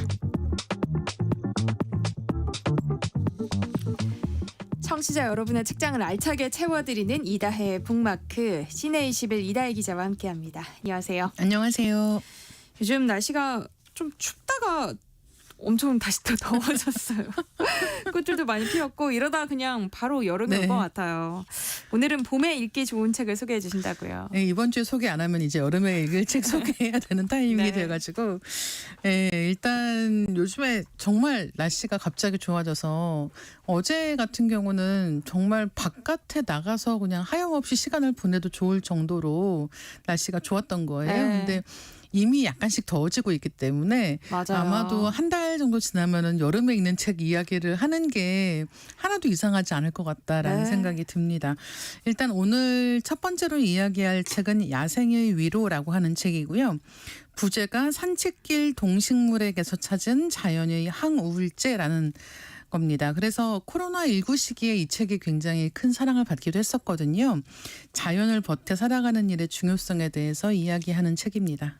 저자가 에마 미첼이에요. 어떤 분이에요? 이 책의 저자 이야기를 할 때 소개하는 두 가지 방법이 있는 것 같아요. 한 가지는 이 저자가 박물학자이자 디자이너, 일러스트레이터라는 겁니다. 그러니까 어떻게 보면 자연에 대해서 이야기하기에 굉장히 좋은 그런 직업적 환경을 가지고 있다라는 것이고, 또 한 가지는 책 표지도 일러스트인데요. 자기가 관찰한 것을 그림으로도 옮겨서 기록하고 표현할 수 있는 이제 그런 전문적인 작업을 하는 사람입니다. 그런데 또 한 가지 이 작가를 소개하는데 굉장히 중요한 건 뭐냐면 25년 동안 우울증을 앓았다라고 하는 겁니다. 25년 동안 우울증을 앓았다라고 하는 게 왜 중요하냐면 이 네. 책 제목에 있는 야생의 위로라고 하는 제목이, 그러니까 야생을 버텨 살면서 우리의 몸과 마음에 어떤 변화가 있는가라고 하는 이야기를 하는 건데요. 이 작가가 우울증이라고 했잖아요. 네. 근데 이제 그 중에서도 특히나 이 저자 같은 경우는 계절을 굉장히 타는 거예요. 흔히 얘기하는 방식으로 계절을 탑니다. 그래서 사람마다 아마 무슨 봄 타시는 분들도 계실 거고 가을 타시는 분들도 있죠. 그래서 이 뭐 가을 탄다 봄 탄다 이런 얘기할 때 흔히들 하는 이야기는 뭐 봄 되면은 괜히 가만히 앉아 있을 수가 없어. 가을 되면 괜히 마음이 심란해. 이런 것도 있겠습니다만 이제 이렇게 기분 장애가 있는 분들 같은 경우에는 겨울에는 유난히 마음이 다운돼서 잘 기분이 좋아지지 않는다든가 아니면 봄이 된 다음에 사람들은 다 좋다고 이제 밖에 나가서 시간을 보내고 꽃 구경을 하고 그러는데 나는 이상하게 봄 되니까 나는 더 힘들어 라고 하시는 분들도 계시단 말이에요. 네. 그래서 이렇게 계절에 따른 기분 장애가 있으신 분들이라고 하면 이 야생의 위로라고 하는 책이 특히나 도움이 되지 않을까 생각하고 있습니다. 책 목차가 좀 신기하더라고요. 월별로 이야기가 진행되는데 네. 이 이야기도 좀 해볼까요? 일단 목차를 보면 10월에서 시작합니다. 10월, 11월, 12월 이렇게 쭉 1년을 돌아가는 사이클이고요. 9월에 끝나요. 그러니까 10월에 시작해서 9월에 끝납니다. 보통 1년을 계절에 따라서 이야기한다라고 생각하면 많은 분들이 봄, 여름, 가을, 겨울 순서를 생각하실 것 같아요. 예. 만물이 소생하는 계절부터 이제 모든 그 식물들이 한번 다 나뭇잎이 지고 겨울을 견디고 다시 봄으로 소생하는 데까지의 이야기를 하는 게 우리가 흔히 생각하는 그 계절의 그 순환이라고 하는 고이잖아요. 근데 이 책은 그렇지가 않고 10월에 시작한다는 게 굉장히 특이합니다. 그러니까 아까 제가 말씀드린 것처럼 이 저자가 우울증이 있고 특히나 이런 계절에 따른 기분 장애가 있다고 했잖아요. 그러니까 그 기분이 안 좋아지기 시작하는 때가 이 겨울인 거예요. 가을, 겨울. 그러니까 이제 다른 계절에는 그냥 나무가 우거졌구나, 꽃이 피는구나 이런 것들을 외부에서 오는 자극들에 반응하는 시기라고 한다면 이 작가에게는 이제 10월쯤 되면은 그때부터 이제 다시 내가 어딘가 마음이 동굴로 들어가는구나라고 하는 것을 인지하기 시작하는 때입니다. 그래서 이 사실상 가을에서 시작해서 겨울로 봄으로 여름으로 해서 이렇게 한 바퀴를 도는 구성으로 되어 있고요. 한 가지 말씀을 드리면 이 책에서는 이제 이 저자가 살고 있는 지역에 있는 동식물들을 중심으로 이야기를 하고 있는데 아마 책을 읽다 보면은 그럼 우리 집 근처에는 뭐가 있지라고 생각하시게 될 것 같아요. 그래서 약간 읽다 보면은 집 밖을 나가고 싶어지게 만든다라고 하는 게 이 책의 큰 장점입니다. 이 책을 1년 내내 가까이에 두고 계절이 바뀔 때마다 읽어보는 것도 좋겠네요. 그렇죠. 그래서 흔히 뭐 독서가 여행과 같다 뭐 이런 이야기를 하는데 머리로 하는 무슨 산책 이런 이야기도 많이 하잖아요. 네. 근데 이제 그런 식으로 이야기할 수 있는 게 이 책의 큰 장점입니다. 그래서 이 작가가 자기가 전문적으로 알고 있는 분야에 대한 글을 굉장히 알기 쉽게 쓰기도 하고 그리고 특히나 이런 내가 지금 이런 외부 상황과 내 마음은 어떤 변화를 겪고 있는가를 같이 이야기하고 있기 때문에 굉장히 이해하기 쉽고 다가가기 쉽게 이 자연에 대한 이야기를 하고 있고요. 또 한 가지는 아까 말씀드린 것처럼 작가가 그림을 그려서 보여주는 경우가 많기 때문에 네. 굉장히 그 생생하게 내가 잘 모르는 뭐 이를테면 식물 이름인데 처음 들어봤어. 그래도 아 이런 느낌이구나 하는 것들을 좀 더 이해하기 쉽게 책을 통해서 알 수 있다는 점이 이 책을 많은 분들이 읽게 만든 그런 저력이 아닌가 생각하고 있어요. 그럼 이 책에서는 산책의 장점이 뭐라고 하고 있어요? 뭐 다 알고 있는 그런 겁니다. 여러분 다 알고 계시죠? 네. 네, 피톤치드 뭐 이런 얘기 있지 않습니까? 일단은 스트레스와 정신적 피로가 감소하고 면역력과 회복력이 증가한다라고 하는 이야기인데요. 이제 사실 우리가 그냥 아무데나 걸어다니는 건 다 산책이라고 하잖아요. 근데 네. 이 책에서는 야생의 위로지 않습니까? 그러니까 실제로 뭐라고 할까요? 꾸미지 않은 자연 그대로의 장소, 숲속을 걷는 것. 특히나 이 저자의 집이 또 그런 곳에 있기 때문에 자연에 가장 가까운 곳에서 시간을 보내는 걸 굉장히 중요하게 이야기하고 있고요. 근데 이제 사실은 많은 분들이 도시에서 살고 계시기 때문에 이렇게 하고 싶어도 우리 동네 이런 데가 없어. 내가 이번 주말에도 어디 가고 싶었지만 가려면 너무 멀고 기운 빠져라고 하는 분들 많이 계실 텐데 네. 이 책을 읽다가 제가 이제 굉장히 좋았던 게 뭐냐면 여러분들 집 근처에 산책 나가 보시면 동네마다 꽃이 피는 다 다르게 심겨져 있고요. 그러니까 예를 들면은 목련 있는 곳이 있고 자목련 있는 곳이 있고 매화 있는 곳, 벚꽃 있는 곳이 다 있단 말이에요. 근데 그걸 모르고 지나칠 때는 그냥 꽃이에요. 아 여기 그냥 꽃이 폈다 이렇게 하고 지나가는데 사실은 그거를 알고 바라보기 시작하면 다 다른 풍경이 있거든요. 그리고 심지어는 똑같이 벚꽃이라고 해도 아시겠지만 아파트 단지 그늘이 어디로 지느냐에 따라서 더 그쵸. 빨리 피는 쪽이 있고 더 늦게 피는 쪽이 있습니다. 그러니까 이를테면 우리 집 근처에 있는 자연이 어떻게 구성되어 있고 어떻게 바뀌는지에 대해서 좀 더 관심을 가질 수 있는 그런 바탕이 되어주는 책이라고 생각하시면 좋을 것 같고요. 그래서 꽃이 한창 피는 이런 봄 이런 때 읽기가 좋은 책이 아닌가라는 거죠. 다음 책은 소설이에요. 제목부터 봄밤의 모든 것인데요. 이거 한국 소설이죠. 네, 그렇습니다. 백수린 작가의 네 번째 소설집입니다. 백수린 작가라고 하면 아마 눈부신 안부, 여름의 빌라 이런 책들을 통해서 많은 분들이 좋아하시는 작가일 거라고 생각하는데요. 이번에는 소설집이고요. 뭐 제목에 있는 뭐 봄밤의 모든 것이라는 제목부터 약간 이렇게 날씨가 풀리고 이럴 때 설레는 마음으로 읽기 좋겠다라는 느낌이 있잖아요. 그런 마음 그대로 읽으시면 딱 좋은 이야기들이 아닌가라고 생각을 하고 있습니다. 봄밤의 모든 것에 실려있는 이야기들 가운데서 몇 가지 좀 소개해 주세요. 일단 아주 환한 날들이라고 하는 이야기가 맨 처음에 실려 있거든요. 네. 이게 소설이든 영화든 제목이 아주 환한 날들 이러면 보통 어두운 날들 이야기가 되게 많거든요. 네. 네, 그러니까 그런 것 같은데요? 네, 그렇죠. 제목에 이런 아주 환한 날들이어서 환한 날들 나오는 경우는 진짜 없어요. 그렇죠. 뭐 가족 이러면 가족이 화목하다 이런 얘기 아니고 가족에 문제가 있다 이런 얘기인 때가 많은 것처럼 네. 이제 여기에서는 주인공 이름이 옥미입니다. 옥미라는 이름인데 이름이 너무 여성이에요. 그러니까 흔히 세상에서 얘기할 때는 그냥 할머니라고 이야기하는 사람이고 이 옥미가 무슨 생각을 하는지 무엇을 원하고 궁금해하는지 세상과 어떤 관계를 맺고 있는지에 대해서 더 이상 세상 사람들은 관심이 없는 상황인 거죠. 그리고 옥미는 지금 혼자 살고 있습니다. 이제 그런 상황에서 이야기를 시작하는데요. 뭐 옥미는 사실은 이제 딸이 있어요. 그리고 딸은 결혼을 해서 이제 아이도 있습니다. 근데 이 딸하고 별로 그렇게 사이가 좋지는 않아요. 그래서 왕래가 많지는 않아서 옥미는 거의 혼자 보내는 시간이 많은 상황입니다. 근데 어느 날 사위가 앵무새를 가져오는 거예요. 그래서 이게 옥미 좋으라고 가져올 게 아니에요. 네. 아이가 앵무새 키우고 싶다고 해서 앵무새를 가져왔는데 아이가 그걸 보더니 자기가 생각한 건 이 앵무새가 아니라는 거예요. 이런 경우 진짜 많습니다. 많죠. 네, 아이들이 그냥 어디서 본 거 보고 나도 저거 줘, 나도 저거 줘라고 하는데 막상 가지고 오면 마음에 안 든다고 하는 거예요. 때를 쓰는 건데 문제는 앵무새는 무생물이 아니잖아요. 생명체란 말이에요. 그러니까 반품이 안 돼요. 네, 반품이 안 돼요. 그래서 이 사위가 고민을 하다가 일단은 아이에게 적응할 시간이 필요하다.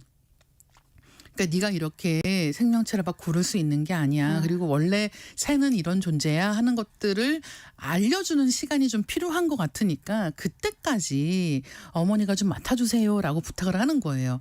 그래서 일시적으로 앵무새가 집에 와 있게 됩니다.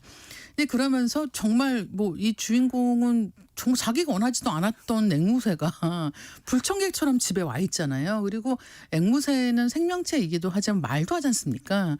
그러니까 자기의 그동안 어떻게 보면 잔잔하게 고여있던 그런 호수 같던 그 일상이 조금씩 바뀌어 가요. 네. 이제 그러면서 뭔가 자기 안에 있던 어떤 관계에 대한 호기심이라든가 이런 것들이 조금씩 깨어납니다. 그러면서 이야기가 이제 후반부로 가는데 사실은 이제 이 작품 같은 경우도 그렇지만 단편 소설의 경우에는 이야기를 막 기승전결로 다 끌어갈 만큼의 분량이 되지가 않는단 말이에요. 네. 그래서 이 이야기 보시면서 초반에 그러면은 이 앵무새는 결국은 이 집에 있게 되는 건가 이런 궁금증이 있으실 것 같아요. 네. 그래서 그거는 직접 보시면 제일 좋을 것 같고 저는 이 작품으로 시작을 해서 이제 이 백소린 작가의 등장 인물들 대부분이 여자들인데요. 다양한 연령대의 여자들 이야기가 나온단 말이에요. 근데 그 이야기를 보면서 어쩌면 이 여자들이 한 명일 수도 있겠다라는 상상을 해봤단 말이에요. 네. 그러니까 우리가 살면서 마음속에 되게 여러 명의 자아가 있잖아요. 용감한 사람도 있고 차분한 사람도 있고 이렇게 살아보고 싶었던 생각도 있었고 또 그런가 하면은 다른 방식으로 삐져나가고 싶은 마음도 있지 않습니까? 근데 이제 그런 것들 중에서 백수린 작가의 그 인상을 닮은 문장을 닮은 사람들이 여러 명으로 나뉘어서 각각의 삶을 살고 있는 거 아닌가라는 생각을 해보기도 했는데 차분하게 읽기 좋고요. 네. 그리고 봄밤이라고 하는 단어가 가지고 있는 설렘을 닮은 이야기들도 많이 만나실 수 있습니다. 봄에 읽기 좋은 책 속에 맛깔나게 설명해 주심에 책 속에 어느덧 살포시 스며들어가서 책과 하나가 되어가는 느낌이 듭니다라고 5944님이 보내주셨어요. 네, 감사합니다. 자, 이야기 듣다 보니까 봄밤에 단편소설 하나 읽으면 참 좋겠다 싶네요. 아무래도 이 시기가 책 읽기 안 좋은 때예요. 날씨가 너무 좋아서 책 읽고 있기보다는 밖에 나가서 뭐 하면 되게 좋거든요. 네. 근데 또 한편으로는 이제 날씨 좋을 때 동네 왜 무슨 주택 단지나 이런 데 보면 벤치 있잖아요. 네. 네, 벤치 나가가지고 사실 단편 소설 분량 얼마 안 되거든요. 맞아요. 그러면 한 2-30분이면 하나 그냥 뚝딱 읽어요. 근데 그냥 핸드폰 같은 거 집에다 두고 그 햇빛 좋은 데 나가가지고 단편 한 편 읽고 온다 정도로 생각하시면 아니면 아까 말씀드린 야생의 위로 같은 글 한 달치 지금 4월이니까 4월달 부분 딱 읽고 들어오신다라고 생각하시면 독서도 훨씬 더 매력적이 되지 않을까라고 느끼고 있습니다. 네, 안기영님도 봄바람 맞으면서 읽고 싶네요라고 보내주셨어요. 오늘은 봄에 읽기 좋은 책에 대한 이야기 알아봤습니다. 다음 주 월요일에도 이다혜 기자가 찍어놓은 북마크 공개해드릴게요. 고맙습니다. 네, 감사합니다. 네, 저는 김유나의 봄날은 간다 듣고 한끼실로 코너로 다시 돌아올게요.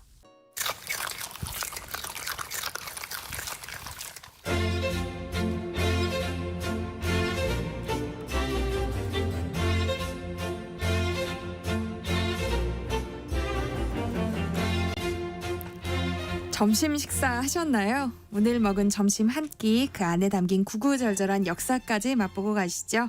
흥미진진 음식 역사 한끼실록 이용재 음식평론가와 함께합니다. 안녕하세요. 안녕하세요. 음식평론가 이용재입니다. 반갑습니다. 네, 오늘은 어떤 얘기 해볼까요? 네, 뭐 요즘 설탕이 건강에 해롭다고 그러면서 사실 맛이 너무 없는 대체 감미료도 잘 팔리고 그러거든요. 그러는 사이에 이제 원조 감미료라고 할 수 있는 꿀과 꿀벌, 그리고 뭐 양봉의 소중함이랄까요? 이런 화제가 좀 우리들의 관심 밖으로 멀어지는 것 같아서 이야기를 좀 해볼까 챙겨가지고 나왔습니다. 지금 전 세계적으로 꿀벌이 사라지는 현상이 벌어지고 있습니다. 사실 매우 심각한데요. 네. 이를테면 양봉 농가에서 꿀벌의 70%를 잃었다. 뭐 이런 뉴스도 나오고 있습니다. 작년 11월에 꿀벌의 월동 준비를 마치고 벌통을 닫았는데요. 올 봄에 열어보니까 남아있는 꿀벌이 절반도 되지 않았다는 겁니다. 그런데 그런 가운데 엎친 데 덮친 격으로 3월에 늦은 폭설이 오고 4월에 냉해가 닥쳤죠. 네. 그래서 벌통에 이제 꿀벌이 지난해 말의 30%도 채 남지 않았다는 겁니다. 이제 강원도처럼 겨울에 특히 추운 지방에서 이제 양봉을 하는데요. 벌이 겨울에 벌통에서 나가봤자 죽는 길밖에 없거든요. 그런데 다들 어디를 가느냐고 농가에서 의문을 품으시는데 답을 잘 모르겠다는 겁니다. 뭐 이런 말씀을 드리면 아니 뭐 나는 사실 꿀을 잘 안 먹어서 뭐 별 상관이 없는데 이렇게 생각하실 분들도 있을 것 같습니다. 그런데 이렇게 꿀벌이 사라지는 문제가 일단 전 세계적인 현상이고요. 생태계가 다 연결되어 있기 때문에 여러분들께서 꿀을 안 드시더라도 큰 그림을 보면 삶에 영향을 받으실 수 있습니다. 그래서 오늘은 이 양봉과 꿀벌이 겪고 있는 어려움에 대해서 이야기를 좀 해볼까 합니다. 양봉 농가는 이맘때부터 바빠진다고 하던데요. 이때부터 꿀을 채취하는 거예요? 네, 그렇습니다. 한국에서 생산되는 꿀의 70%가 아카시 꿀입니다. 이거 좀 헷갈리실 수 있는데 우리가 아카시아라 부르는 나무 대부분이 원래는 유사 아카시아라고 하는 나무인데요. 네. 한국 전쟁 이후 집중적으로 산림 녹화 사업을 할 때 심어졌거든요. 근데 유사라는 접두어가 떨어지고 이제 아카시아, 아까시 구분 없이 불리게 되었습니다만 농촌진흥청에서는 이 나무가 아까시고요. 여기서 나오는 꿀이 아카시 꿀임을 강조하고 있다는 점 일단 말씀을 드리겠습니다. 하여간 이런 아까시 꿀을 4, 5월에 수확하는데요. 겨우내 벌이 사라지지 않거나 한 농가에서도 이 벌들이 크는 속도가 20여일 정도 늦어지면서 꿀 수확 시기를 못 맞추고 있다고 합니다. 그러니까 올해도 그렇고 최근 들어서 이 꿀벌들이 사라지고 있다는 거잖아요. 네네, 그렇습니다. 올해는 아직 공식 집계가 나오기 전입니다만 충청북도 양봉지회에서는 농가별로 평균 70%의 꿀벌이 사라졌다고 추정을 하고 있습니다. 꿀벌, 그러니까 일벌은 기온이 15도가 넘으면 활동하기 시작을 하는데요. 지난 겨울 충청권 기온 변동폭이 좀 컸습니다. 그래서 이상 고온으로 15도가 넘어가면 이 일벌들이 안타깝게도 봄이 온 걸로 착각을 하고 벌통 밖으로 나갔다가요. 기온이 떨어지면 벌통으로 돌아오지 못하고 죽는 거죠. 이제 3, 4월 봄이 오고 나서 남은 일벌들이 활동을 시작했지만 또 말씀드린 것처럼 갑작스러운 폭설과 냉해로 재차 피해를 입었고요. 이렇게 벌들이 사라지는 현실 살펴보면 일단은 전 지구적으로 큰 문제인 기후변화가 가장 큰 원인인 것 같습니다. 네. 하지만 뭐 이뿐만 아니라 네오니코티노이드 계열의 살충제랄지 꿀벌 응애, 노마제병, 낭충봉화 부패병 등 병충해 또한 원인으로 지목되고 있는 상황입니다.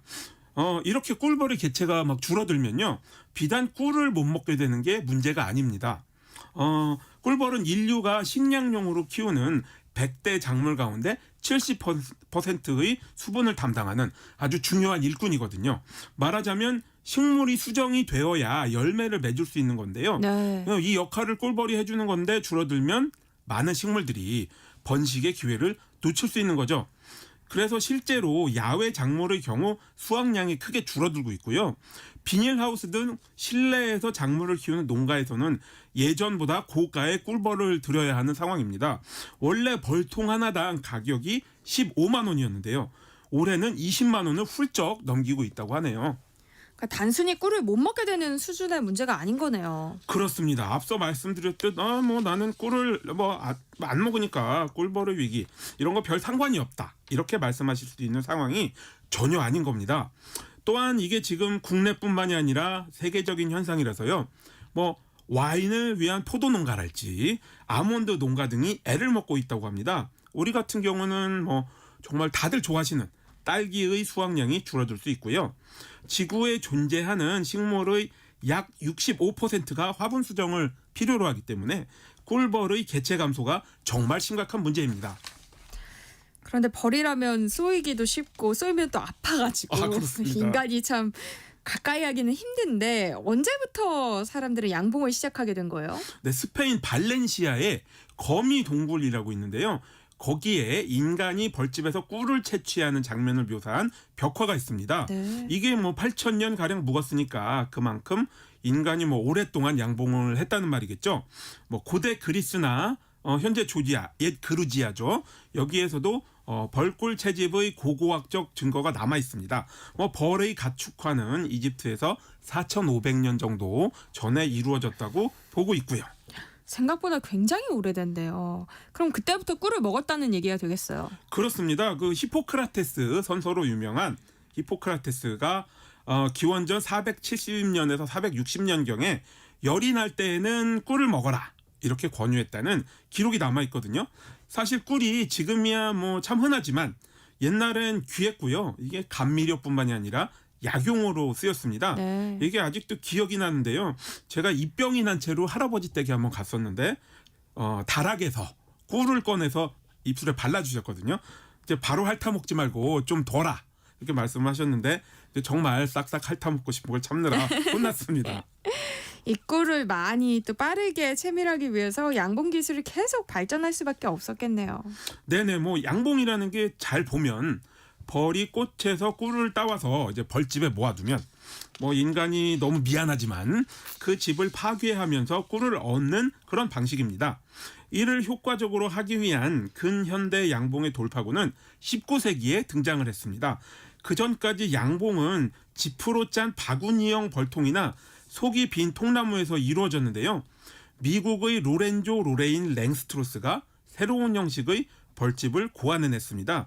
랭스트로스는 성직자 겸 양봉가였는데요. 네. 그가 이제 벌을 관찰해 보니까 치수가 6에서 9mm의 공간에서는 벌이 벌집을 짓지도 않고요. 그 벌집을 만드는 데 쓰는 수지인 프로폴리스를 만들지도 않고 그냥 자유롭게 움직인다. 이런 사실을 발견을 했습니다.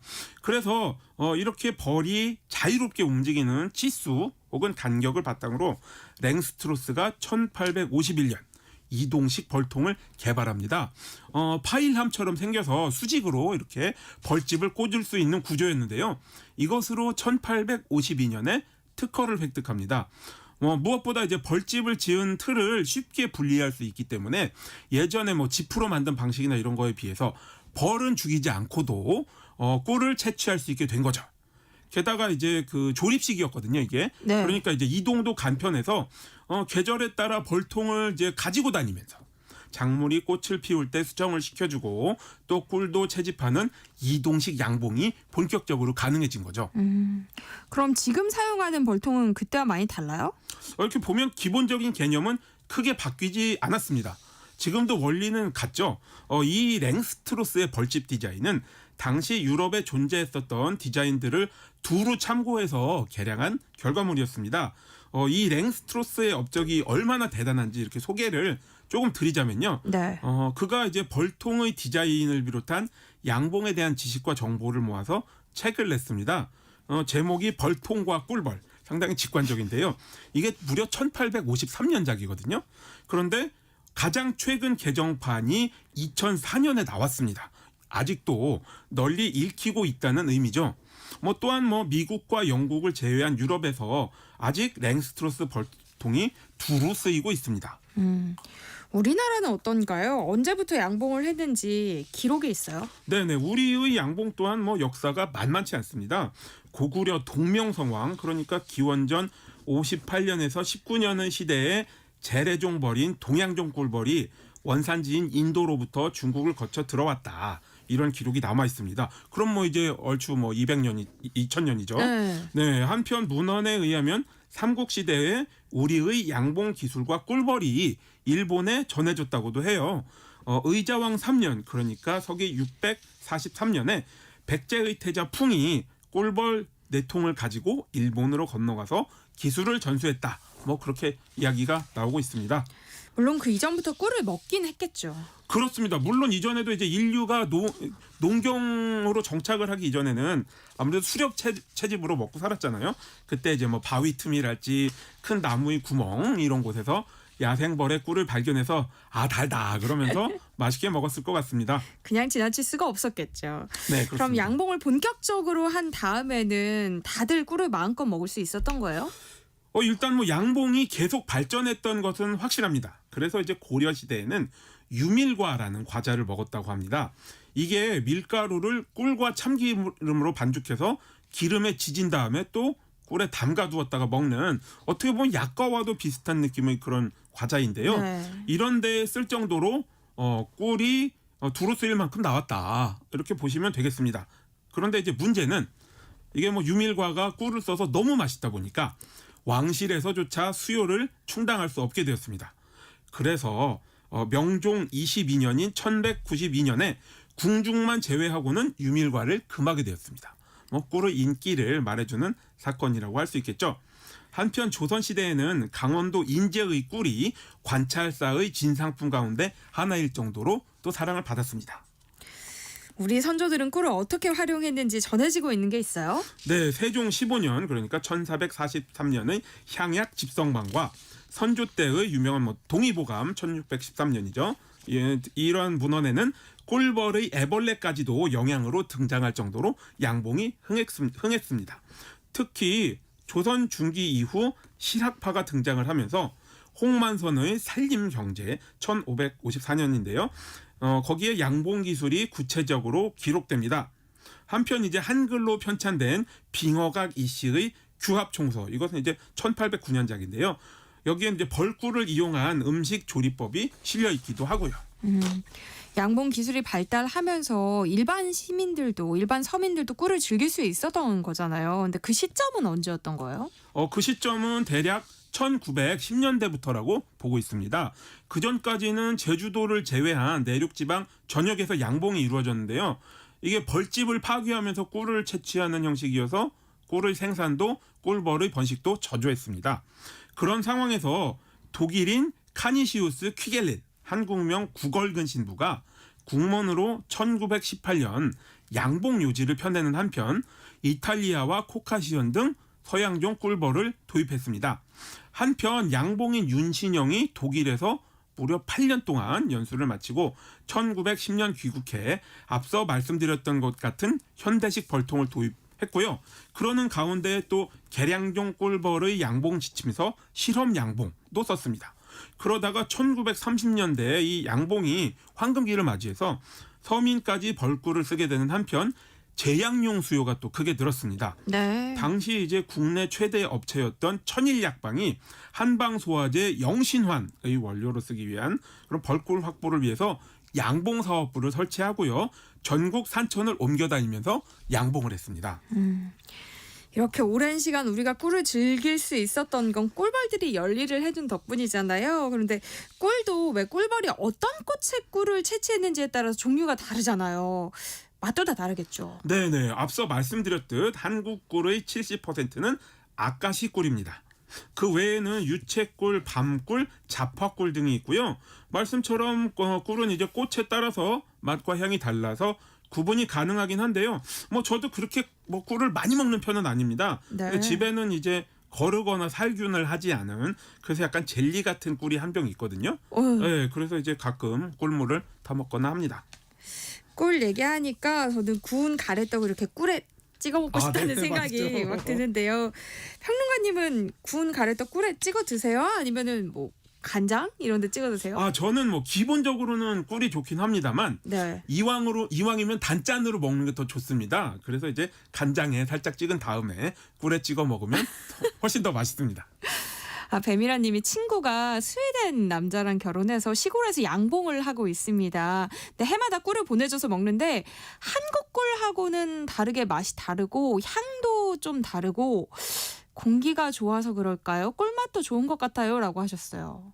네, 아무래도 아까 말씀드린 것처럼 어떤 그 꽃에서 따느냐, 또 기후가 어떠냐, 뭐 땅이 어떠냐 이런 거에 따라서 굉장히 다를 수가 있고요. 네. 말씀드린 것처럼 뭐 살균을 하지 않았다거나 그런 공정의 영향도 미칠 수 있습니다. 또 안기영님은 꿀차 감기에 걸렸을 때 한 잔 마시고 나은 적이 있습니다 하셨는데 저도 좀 감기 있을 때는 꿀차 자주 마시거든요. 꿀차 좋죠. 네네. 꿀차 어떻게 즐기세요? 저는 이제 꿀을 따뜻한 물에 좀 타고요. 그 다음에 레몬을 한 점 곁들입니다. 그래서 레몬 꿀차 약간 새콤한 맛을 곁들이면 단맛과 이제 균형도 맞고 향도 좋고 그래서 이제 레몬 꿀차로 즐깁니다. 또 요즘은 벌통을 화물차에 싣고 다니면서 이렇게 남쪽에서부터 올라와서 양봉을 하기도 하더라고요. 네, 그게 앞서 말씀드린 것처럼 이 랭스트로스가 네. 이동식 그 벌통을 발명을 했기 때문에 아직도 그 영향으로 그러니까 조립식 이동식 그 양봉이 이제 가능해진 겁니다. 그래서 남쪽에서부터 쭉 올라오면서 수정도 시키고 꿀도 따고 이제 그게 가능해진 거죠. 한 끼실록 오늘은 꿀 이야기 나눠봤습니다. 지금까지 이용재 음식평론가와 함께했습니다. 고맙습니다. 네, 감사합니다. 세상의 모든 정보 여기서 마무리하겠습니다. 끝으로 박기영의 나비 함께 들으시고요. 저는 내일 다시 찾아뵐게요. 여러분 행복한 오후 보내세요. 지금까지 아나운서 전주리였습니다. 고맙습니다.